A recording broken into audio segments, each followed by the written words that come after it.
Good morning. I'm Lynette Adams, and this is Rochester in Focus. I'm so excited for today's show and the opportunity I had to sit down with actress Andrea Langston.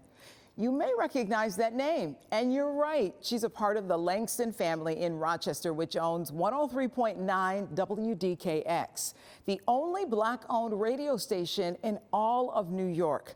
Langston has the lead role in sci-fi thriller Peripheral, which premiered on BET about 2 weeks ago. Also on the show, we pay a visit to Sunset House, located on St. Paul Boulevard. You could easily drive by and have no idea that it's a comfort care home providing hospice. But I talked with the executive director and one of the co-founders of the home, and like many comfort care homes, it relies on the generosity of donors and volunteers to keep it running. But it provides a compassionate and peaceful place to spend your final days. We end our show with a story that's sure to make you smile. You may remember Chrissy Dillard. We introduced you to this Harley school student last year in her quest to make it to Portugal for the World Karate and Kickboxing World Championship. Well, she made it, but she didn't medal, so she's at it again this year. The 10-year-old who bakes straws and loves math is asking for your help again to make it to the World Championship, which is a little bit closer to home this time. She's raised all but $900 to go. When you hear the Langston name in Rochester, you probably think WDKX. But today I want you to meet another Langston who is paving her own path. I'm so excited to talk with Andrea Langston. Thank you for being here. Thank you so much for having me. It's so exciting to talk about your new movie on BET. It's called Peripheral. Well, Peripheral is a psychological thriller that I told my friends that I wanted to be the lead of a sci-fi film because I didn't see any auditions for it. And so my friend Lay wrote the film in a week, and we shot it in 2 weeks, and it's the story of a young Black couple from Philadelphia. Her scientist husband gets a job in Hartford, Arizona, and then when she gets there, the whole town starts to feel a little creepy. And her husband goes missing. When he comes back, she can't quite put her finger on what's going on. So you have to watch to see what the mystery is. You can't give away much more than that. I don't want to give away too much. I want you to watch it. I know, and I'm dying to watch it. You know, a sci-fi thriller. Yeah. Did you like sci-fi growing up? Oh my gosh. Where did that come from? It probably goes from my dad because we're just nerds. My dad had an extensive comic book collection at my grandma's house that I would just sneak and read all the Marvel and DC. And I just had such a love for even mythology and aliens and other worlds. And I always loved Men in Black because that was the only film I ever saw a Black male in, but never really a Black female. And so I always wondered, if these worlds don't even exist, why can't I exist in them? And even like, I'll send you the picture. I have a picture of me dressed up as like Men in Black with my granddad. I used to like be in costume in the middle of the summer. Like, I love sci-fi because it allows you to just go to other worlds and allows you to talk about things, and even like things like Star Trek or Star Wars, but especially with Star Trek, they talk about things and paint them in different worlds, but they're really talking about issues that are going on right here in America, right here with Black and brown people, that it's easier for people to digest when it's in a fantastical world. Talk a little bit about this role. How did you prepare for this role? I mean, you have your life experience, as we just talked about, but did you have to do something to get in the mindset of Sasha? For me, Sasha and Andrea are very different people. They always say, don't judge your characters. But at the end of the day, I am from Rochester, New York. I am an Aries, I'm Jamaican, so I'm a little bit more feisty than Sasha, okay? So I did have to really dive in deep to understand her mentality, to understand the things that she was experiencing. Like I said, she experiences a stillbirth in the film. And so to understand what does that mean to carry life inside of you, because I don't have kids myself. So talking to women within my own circle that have experienced those things and really understanding what that was emotionally or psychologically or spiritually for them. And then also drawing from my own life experiences. When she goes to heartfelt, she feels gaslit by her entire surroundings. She knows she's experiencing something, and everyone around her is telling her she's wrong. And she has to find it within herself to like stand 10 toes down and like believe in herself and know what's happening. And so in my research, I was just doing reading a lot of psychology books about what that looks like from different perspectives, a lot of YouTube videos, understanding Black maternal health, because that's a huge thing that people don't talk about too often, because it's hard to talk about miscarriage, it's hard to talk about stillbirth, and especially with Black women, we go unseen in a lot of these spaces, and I really wanted this film to like shed a light on that, just to get conversations started. So I did a lot of research around those topics. Tell us a little bit about growing up. I know that you did a lot of work at the radio station, Yeah. but you were sharing with me earlier about how you learned a lot of things. Your parents were like, you're gonna learn how to take care of yourself. Exactly, and really to understand and respect like how the food gets on the table. I have a family of entrepreneurs. My mom was one of the first Black women general contractors in New York State, and then my dad's side of the family, they have the radio station. So in my summers, I'd be at the office from like 9 to 3, answering the phones, billing, traffic, learning how to run the boards, and then at 3, I'd go with my mom and my grandpa, learn how to do drywalling and electric and plumbing. I can install a PEX system, so you know, if you need a plumber, call me. And to really understand like that work ethic and to really understand the importance of that, and just to be the best that you can, and just to be a well-rounded person to understand how things work. I'm really grateful for my family and the community around me that helped instill those values in me. We've got a lot more to talk about. We'll be right back.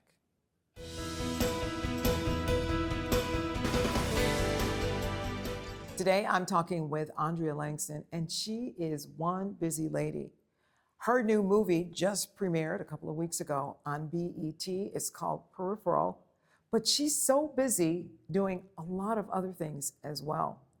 It's so nice to have you with us today. Thank you so much for having me.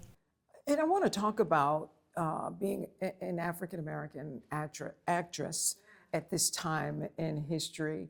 The wonderful thing is you can still live in Rochester and make movies and come back. And give us a sense of what the movie industry is like and how you even break in. It's changed a lot. It's changed a lot. When I first started, I would go to auditions in person, 3 or 4 a day sometimes. I would be driving all over LA, and I felt like I had to be out there, and I miss my family so much. I'm an only child. I'm very close with my family. You know, I was super close to my grandparents. Me and my parents are really tight, and so it was hard to be away from my family. But then something shifted with COVID where you couldn't go in for auditions anymore, and that's where I saw an opportunity to come back east, because now everything is virtual. So I'm doing a lot of auditions via Zoom, a lot of chemistry reads via Zoom. But if I was to recommend to a young Black woman today, find your community. Reach out to other Black actresses and talk to them about their experiences. Reach out to other filmmakers. There's even a Rochester Filmmaker Club that I did a film here. It was really fun. Reach out to people just within your immediate network. Make your profile on the different websites like Actors Access and Backstage, just to get your resume built, and continue to go from there and create your own. This film was something me and my friends created, and we really believed in it, and we knew like what we had working for us, so we just kept pushing. So tell me what's next. I know that you've got some projects happening here in Rochester. One we were talking about earlier at the high school, right? Oh, at the middle school. Middle school, excuse me. Yes. So we have the middle school named after my grandfather. So we have been working hand in hand with the Andrew Langston Middle School, such an amazing administration over there. We developed a food bank for the kids last year so they could really understand the importance of work ethic and showing up and being dependable. And we're also infusing a financial literacy program for them as well, because I really believe it's important to start at that age. So we've been working with the Rochester City School District at the Andrew Langston Middle School over there. We also have been developing a beautiful podcast studio at the station. So my podcast Unwritten, which is focusing on Really, I'm talking to myself with this podcast, where it's like, you've gone to school, you've done all the things, so now what? And so I'm talking to different women throughout the Rochester area about grieving, about community, about motherhood, about identity shifts. And so I've been doing that with my production company, so you can find it on wdkex.com and on our app. And I'm also writing a novel right now, and we are in pre-production for another film.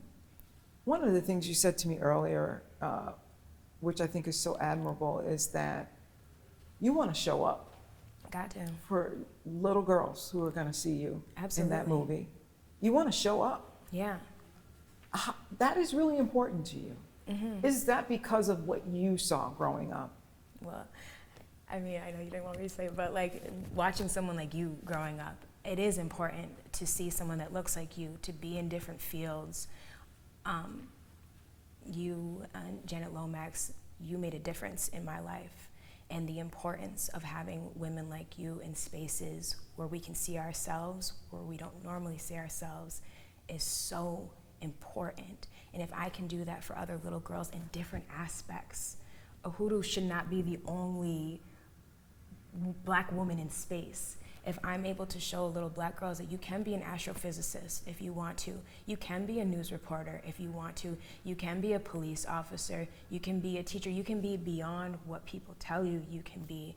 And that's really what I want. And I'm grateful to have been impacted by women like you in our community. And I encourage other women in our community to show up so other little girls can be inspired and little boys can be inspired by them too. It's been a pleasure talking with you. It's been an honor talking to you, so thank you so much. Thank you so much.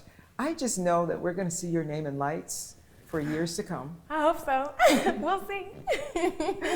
Thank you so much. Thank and we'll you. be right back.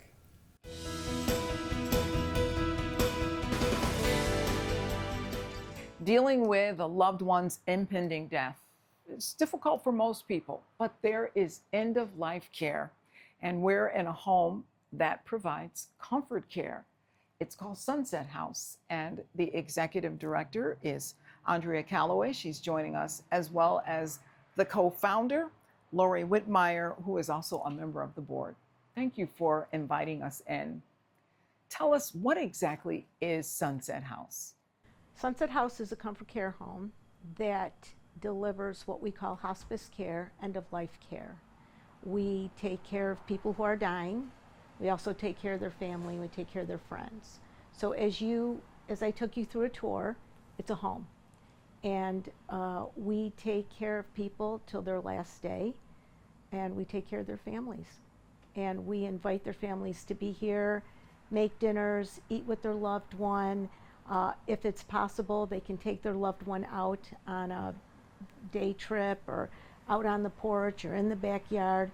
And we welcome families to spend the night if that's necessary and what they want to do. So it sounds like to me that you really provide an opportunity for families to really spend quality time with their loved one without everything that goes with someone who's dying. Correct. So first of all, I want to say thank you for talking with us so that we can educate the community about comfort care homes. Yes, so we take care of the dying, and we hopefully make it easier for the family and the friends. We get to be the caregivers, they get to be family and friends. Now, what I find interesting is there are only 2 rooms here. There's only room for 2 people who are at the end of their lives. When we were starting the house, you would have to have be a licensed hospice care facility. And that's not what we wanted to be.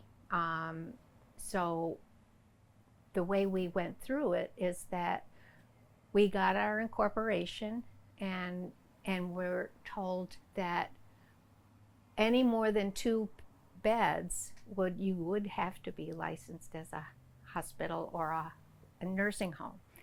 So the way we resolved that is that we are connected to 2 licensed hospice agencies here in town. And all the people that are referred to these licensed agencies send us referrals to all the houses. And then if we have a bed available, they come. You have 90 volunteers who run this house. This is an interesting situation. People want to be here. Volunteers want to be here. The night staff want to be here. The nurses want to be here. So it's not a struggle. And I think at the end, and I think you'll support me on this, it's a calling. And that's why they are comfortable being here. It's a calling. How can the community support you? By understanding that all of the comfort care homes, and I'm going to speak for all of us, we survive on donations. And I know for us it costs us about $850 a day to take care of one person because we all have a budget, we have staff that we have to pay. Gifts in kind, you know, find out what your comfort care home in your suburb needs. Maybe they need a volunteer, maybe they need somebody to bake for you, maybe they need paper towels, Wegmans gift cards, Tops gift cards. So the donations are really important, and so is the volunteering. People don't understand that we cannot charge, as Lori said, and we don't take reimbursements from insurance companies. So everything is on donation-based fundraising. And we apply for grants. Yes. And also these fundraisers that we have, you know, if people become aware of what you know, the supporting us, we have a 5K in May, and that's been great. We have the regatta. We just had the Sunset House Regatta down at the Yacht Club, and Genesee Yacht Club helps us. So it's based on a lot of kindness and generosity from the public.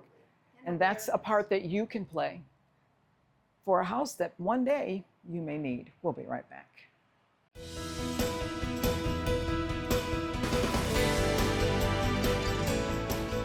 Last year, you may remember Chrissy Dillard. She was raising money to go to the 2024 Karate and Kickboxing Championship while she's back. And she's planning to go to the 2025 championship. Nice to have you back. Thank you. So tell us about the championship this year.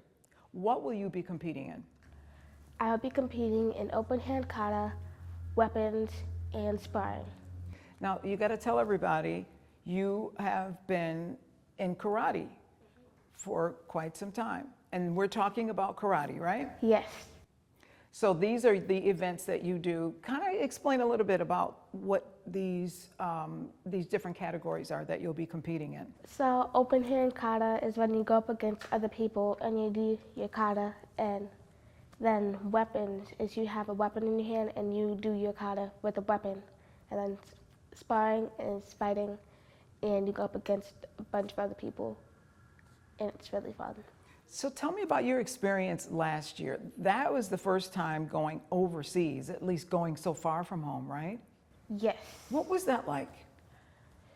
It was fun. I got to meet a lot of different people from a lot of different countries, and it was very, very fun. And on the days off, I kind of just traveled around the area. Okay, so what about the championship? How did you do? So I brought home 4th in kata, 5th in weapons, and 6th in tag team sparring. So what does that mean going into this year's championship? I'm hoping to bring back Rochester gold medal. I love the sound of that. Tell us what you've been doing to get prepared for this. You got about a month, maybe a little bit more than a month before the championship. Tell us what you've been doing to get ready for it. I've been training at Randy Crudup's Karate Academy on Hellendale Road next to 7-Eleven, and I've been training about 3 to 4 days a week with 2 classes and a private lesson, or an extra private lesson if it's really close to a tournament. So it requires a lot of dedication Yes. to do this, right? Yes. Why do you love karate so much, and why do you want to do this? You could be out with your friends having fun and playing and doing other things, but you love karate. Tell us why. I've been obsessed with it since I was 2 because I watched Teenage Mutant Ninja Turtles all the time, and The Karate Kid, and all those types of movies, Rush Hour with Jackie Chan, and I've just been obsessed with it since I was 2. Now, having taken part in karate since you were 2, What are some of the benefits? Like if another young person was saying, oh, I'm thinking about it, why would I want to do karate? What would you say? You'll have a lot of fun, you'll make a lot of new friends, and you'll just enjoy the experience. What are some of the things that karate teaches you, though? Does it teach you discipline? Yes, it teaches you discipline, respect, and self-control. And it also teaches you how to work hard, right? Yes, Because it's hard work. yes, it takes a lot of dedication. And so you're hoping to bring home the gold. What ultimately is your goal? Would you like to go to the Olympics, or what's the future look like? I want to open my own karate school for kids who want to learn karate and kids who just need help learning how to defend themselves against other people. And what is the key to being successful in karate? You have to keep going no matter what happens, no matter if you lose, no matter if you win, you keep going. All right, so set it up for us. The World Championship coming up. What does that entail? So I'll be going to Niagara Falls, New York this year, and there's a lot of countries coming. There's going to be Canada, Guatemala, Ireland, UK, all those countries. There's over 30 plus countries coming to New York State to come and compete. How do you feel about being a part of that? I'm very excited. Yeah, it's pretty cool, isn't it? Yes. Well, I wish you the very best, and you'll have to come back next year, tell us all about it. But if you come home a champion, we'll know about it. Chrissy Diller, next champion, I can see it. And we'll be right back.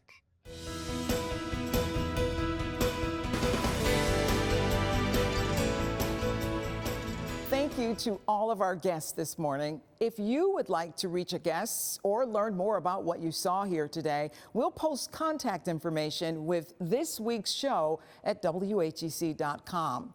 Just click on the Rochester in Focus tab. And if you would like to be a guest, here's how you can reach the show.